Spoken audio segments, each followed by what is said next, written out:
Hey guys, Prowl1701 here, and today we are continuing our ranking of the Skywalker Saga with number 2 on our list. Helping me out today is my Ultra Sabers Crimson Reaper, which I just recently did a re-review of because it is the oddball of my collection, but it's a great saber in Dark Violet Amethyst with the Adegan Silver Flash on Clash. Fantastic saber. Check them out, ultrasabers.com. Now, today we are continuing our list of the Skywalker Saga. We're all the way up to number 2. Which one is it going to be? Which one is it going to be?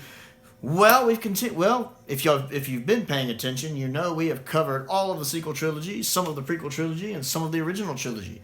And today we are going to continue with Episode 6, Return of the Jedi. This movie is fantastic and a lot of fun. I know a lot of people are like, but it's too kiddie-fied. George made it to sell toys. You know what?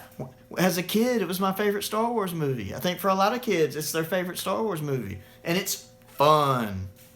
And as dark as Empire was, it was nice to have a movie where we got to see the good guys kicking some butt. Right off the bat, we find a great villain in Jabba the Hutt. Jabba the Hutt's very intimidating here. The way he is shot, first of all, that 1983 model of him in Return of the Jedi is the best Jabba's ever looked.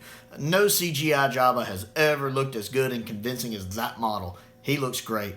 The way he has that booming voice, that deep boom, that laugh, ho, ho, ho.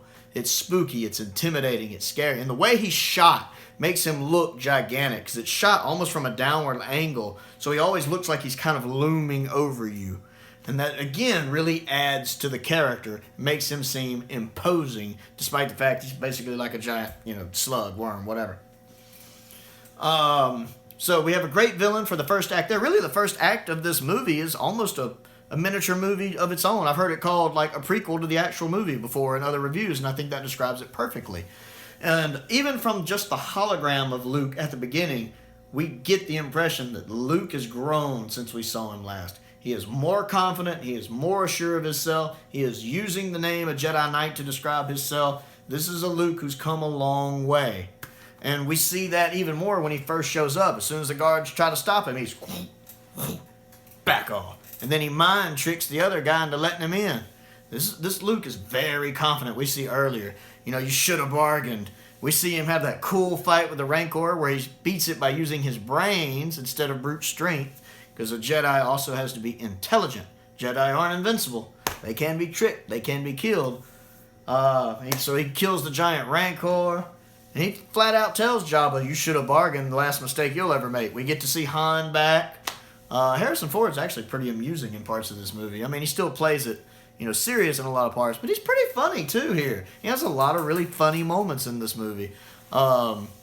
I like when he gets mad at 3PO when 3PO refuses to impersonate a god for the Ewoks. He's like, why you? And they're like, put spears here. And he's like, my mistake. He's a friend of mine. I love that. That's funny to me. But the whole bit on the barge is fun. I love, when he's getting ready to walk the plank. He gives that symbol. I can imagine the first time seeing that in theaters. He gives that symbol, then he catches himself, flips up. You see R2 shoot the lightsaber out. He catches it. We get to see a green-bladed lightsaber for the first time, and he just goes to work. And that whole scene where they're fighting on the barge is great. Once again, Boba Fett pulls a Phasma and totally sucks and gets killed, basically, by a guy who's half blind and not even paying attention. Boba Fett, where? And don't get me wrong, that's funny to see an assassin die like that.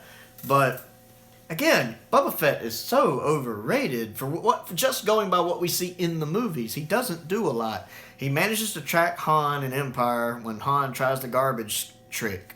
And he thought of it and follows him. That's it. That's all he does.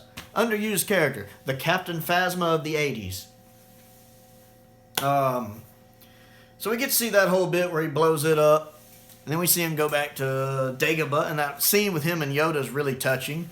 Where we get confirmation that Vader really is his father. Because I'm sure for 3 years people have been wondering whether Vader was telling the truth about that or not. So that's really good puppetry work right there. With Yoda, good voice acting by Frank Oz. And good with Mark Hamill acting opposite of him. And we have Ian McDiarmid in this movie. This is my favorite movie with the Emperor. Ian McDiarmid, to me, this is him peak McDiarmid right here. I love how he does it. He has that laugh he has that's great, that smile, the way he does his face, it's perfect. I love how he does the Emperor here. I mean, he's always great. Even in episode 9, which I don't think needed the Emperor in it, McDiarmid still did a good job as the Emperor. He always does. He's a great actor in that role. But my favorite is him in 6. So we get this, we get this thread of, holy crap, this guy's even more dangerous than Vader. The stakes just went up. Holy crap, there's another Death Star. Ugh. And then, of course, everything on the Forest of Endor, that's neat, although that's another planet/moon that seems to only have one ecosystem, and I don't understand why planets in the Star Wars universe only have one ecosystem: the water planet, the desert planet, the forest moon. They need to build a Genesis planet that works better than the one in Star Trek and have multiple ecosystems on the planet. Yeah, I like the speeder bikes. I thought that was really well done. The effects on the speeder bikes look really good, especially for back then. Those things go fast. I wouldn't want to try to drive one of those things. And again, I enjoy the Ewoks because I think they're fun. I enjoy them, and I'm cool with them blinking in the special edition. It doesn't bother me to either way, whether they blink or not, so I don't really have any issues with that. I like them. I like Warwick Davis a lot because I remember I was really little the first time I saw Willow. Well, little. I mean, probably back when it first started coming out on TV, so I was like 8, 9, 10, something like that. But I like Willow a lot, so I've always liked Warwick Davis. But I like the Ewoks. I like the idea of something like the Ewoks toppling the Empire's best guards. I love the irony of that. I love the Emperor's overconfidence that he thought he had planned for everything. And these little indigenous Ewoks just beat up the best of the Empire. I love that. That's amusing to me. Hubris. Same thing Luke complains was his downfall in Last Jedi, is the Empire's downfall here. Hubris. Overconfidence. So I actually enjoy that. I like the fight scene there on the planet. Luke kind of giving himself back up. I love the conversation he has with Vader.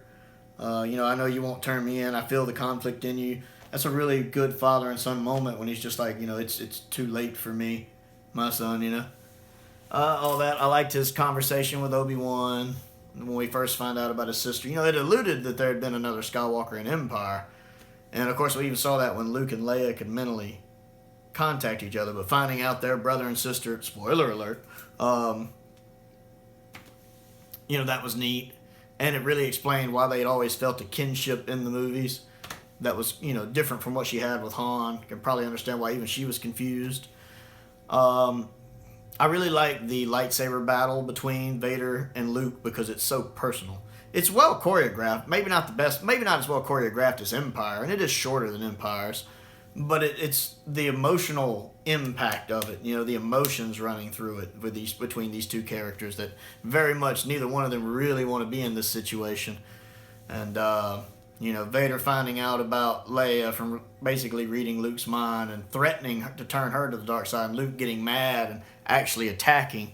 And we actually see here that Luke is actually more of a match for him now, and that whole scene. I love the music right here. John Williams' music's always awesome, but I love that music that picks up when Luke gets mad and they're battling it out all the way up until Luke chops his right hand off, Vader's right hand off. I love that piece of music there. It's very mood setting, very atmospheric.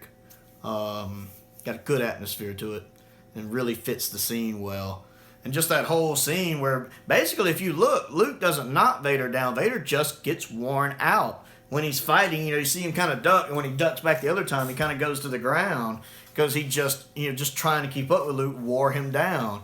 Even when Luke chops off his hand, when you see Vader kind of like this, he's breathing heavy. Luke just wore him out. He wasn't expecting Luke to just come at him full force like that.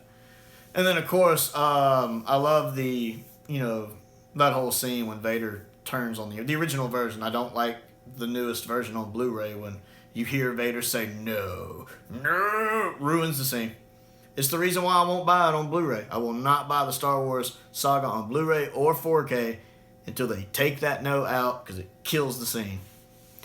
2 reasons. 1, you don't need it. First off, remember what happened last time we did a movie that where Vader said no? Didn't go over very well. Why would you want to do that again? Secondly, you don't need it. The way that scene is shot, when Vader is looking at Luke, and looking at the Emperor, and he's seeing what's going on, even though he's wearing a mask, and we can't see his face, the way that is shot, you can see what's going through his head. You can just tell what he's thinking, and how much he's not liking this. So when he turns on the Emperor and grabs him and picks him up, we get it. We don't have to have him verbally say no to know that he's thinking it. That he realized all this time that this person he's been subservient to for 20 years has been playing him. Has been playing him since he turned him. Been playing him since before he turned him. That he has, the Emperor's just been playing him all this time. This is the man that's responsible for him losing everything. And he finally decides, no more. My son is more important to me. That's the last part of his wife that he has. And so we don't need him to say that. We can pick up on that as an audience because the scene is done so well. Also, that piece of music that swells when he grabs the Emperor, the no kind of covers it up. Right there at the beginning, right when it picks up. And it's great. And to see him pick it up and throw it down, it's a great moment. To see this villain, who is oftentimes regarded as the greatest villain in cinema. Most of the time, he's number one, Joker's number two when it comes to villains. And, we get to see, what some would say is the greatest villain ever, redeemed. At least partially. And then the whole scene when he gets to take off the helmet and talk to Luke is beautiful. And I actually do prefer the special edition when he doesn't have the eyebrows, because it does fit with the prequels better. So I'm fine with that change, and his eyes being turned blue to look more like Hayden's, because again, that fits with the scene. And that is a very, very touching moment when he gets to tell Luke, that you were right. Tell your sister you were right. That's beautiful. I love that. And then you hear that very slow, right when he dies, that slow version of the Darth Vader theme. That very quiet piano piece. Beautiful. And I like it at the end. They're seeing their celebrations. You get to see Wedge and everybody celebrating. I'm good either way with the music used at the end, the nub or the special edition one. I like both, so I'm fine. That's pretty much a tie for me either way. And then, of course, I like when Luke sees the Force Ghost. I actually prefer the special edition with Hayden Christensen shows up because that makes more sense. Think about it. Vader spent over 20 years upset that he's scarred. Now imagine he can become a Force Ghost. What would he choose to look like? Because my thing is a Force Ghost can probably look like whatever they want to look like. And he wouldn't want to look like an old man that he's never seen because he's always been scarred. He'd want to look like he did in his prime. So he would want to look like Hayden Christensen's Anakin. So I think he chose to look that way because he'd wanted to look that way for so long. The main reason I always think Obi-Wan looked old to Luke was because that's how Luke was used to seeing him. So he chose that because Luke was familiar with that look. So I enjoy with Hayden being put in there for the special editions. It makes more logical sense to me. But Return of the Jedi is a fun movie. I enjoy it from end to end. It's easily my favorite movie of the original trilogy.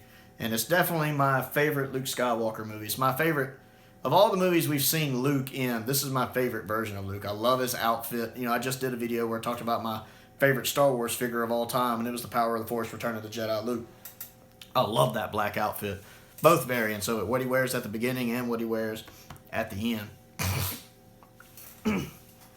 So yeah, number 2 on my list, Return of the Jedi. A great Star Wars film. Don't forget to click the like button. Don't forget to click the subscribe button. Don't forget to check out my other channel, Another Sci-Fi Guy, where I review other sci-fi related material like Doctor Who and Babylon 5 and Star Trek and stuff like that. And most importantly, thank you for watching.